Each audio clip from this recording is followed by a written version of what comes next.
இந்த உலகத்துல விட்டுட்டு போனேன்.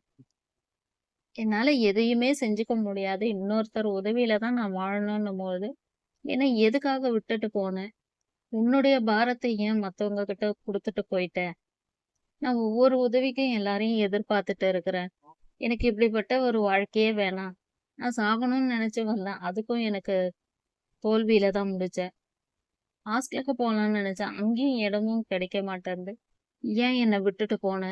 இது போலலாம் நெறைய யோசிப்பேன். நைட்ல தூங்கவே மாட்டேன். எப்ப யாரு பார்த்தாலும் நான் முழிச்சுட்டே தான் இருப்பேன்.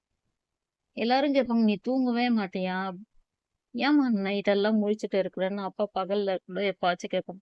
எந்த டைம் வந்து பார்த்தாலும் முழிச்சுட்டு தாம்மா இருக்குதுன்னு என்னுடைய தங்கச்சிங்க கிட்ட சொல்லுவேன். ஆமாம்பா, நான் பார்க்கும்பொழுது கூட எப்ப பார்த்தாலும் அது முழிச்சுட்டு தான் இருக்குது. எந்நேரத்துக்கு தூங்குதுன்னு கூட தெரிய மாட்டேன்து. அப்படி நம்ம சும்மா ஒரு எழுந்துட்டா டக்குன்னு நம்மள கனவு தந்துட்டு பாக்குது. என்னுடைய கஷ்டம் எனக்கு ஆனா அவங்களுக்கிட்டலாம் என்னால சொல்ல முடியல. ஒரு நாள் காலையில என்னுடைய அத்தை ஃபோன் பண்ணியிருந்தாங்க. அப்பாகிட்ட ஏதோ சில விஷயங்கள சொன்ன உடனே அப்பா சொல்லிட்டு இருந்தாங்க. "எல்லாம் முயற்சி பண்ணி பார்த்துட்டோம்மா. எல்லாத்துக்கும் வேணா விடு" அப்படின்னு. சரி சொல்லி பார்க்குறேன், கூப்ட்டுன்னு போறேன் அப்படின்னாங்க. அப்ப நான் உடனே நெனச்சுட்டேன். ஏதோ ஹாஸ்டல்ல தான் அத்தை மறுபடியும் சொல்லுது அப்படின்னு சொல்லிட்டு. "என்னாமாம்ப்பா அத்தைக்கு?" அப்படின்னு. டிவில ஏதோ ஒரு டாக்டர பாத்துச்சாமா. நம்பர் எல்லாம் குறிச்சு வச்சிருக்கு. ஆனா நம்ம ஃபோன் எல்லாம் பண்ண தேவையில்லையா? நேரடியா போணுமாம். எந்த ஊருக்கு? அப்படின்னு கேட்டேன். வேலூருக்கு மாசத்துல முதல் டேட்ல வராங்களாம். அப்போ நம்ப உன்ன கூட்டிட்டு போயிட்டு காட்ட சொல்றாங்க. டாக்டரா? அப்படின்ட்டு நான் கேட்டேன். ஆமாம்மா. எல்லாரையும் நடக்கலாம் வைக்கிறாங்களாம். உடம்புக்கு முடியாதவங்கலாம் கூட நல்லா நடக்குறாங்களாம். டிவிலலாம் போடுறாங்களாம்.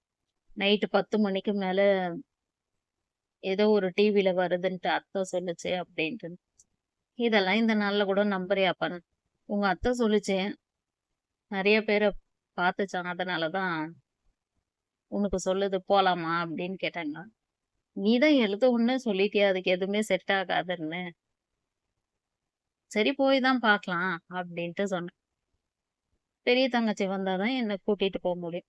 அதுக்காக அவங்க வீட்டுக்காரர்கிட்ட ஃபோன் பண்ணிட்டு, ஃபர்ஸ்ட்லயே சொல்லி வச்சுட்டோம். முதல்லயே கிளம்புன மாசத்துல அதாவது 1ஆம் தேதியே டாக்டர் வேலூருக்கு வருவாங்களாம். காலையில 7 மணிக்கெல்லாம் அங்க இருக்கணும்.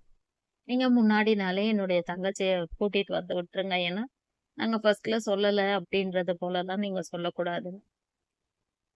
அந்த மாசம் 1ஆம் தேதியும் வந்துச்சு. நாங்களும் வேலூருக்கு போயிருந்தோம். டாக்டர் வந்து என்ன பார்த்தாரு. அங்க நெறைய பேரு நடக்க முடியாதவங்கலாம் வந்து இருந்தாங்க. நான் ஆட்டோலயே தான்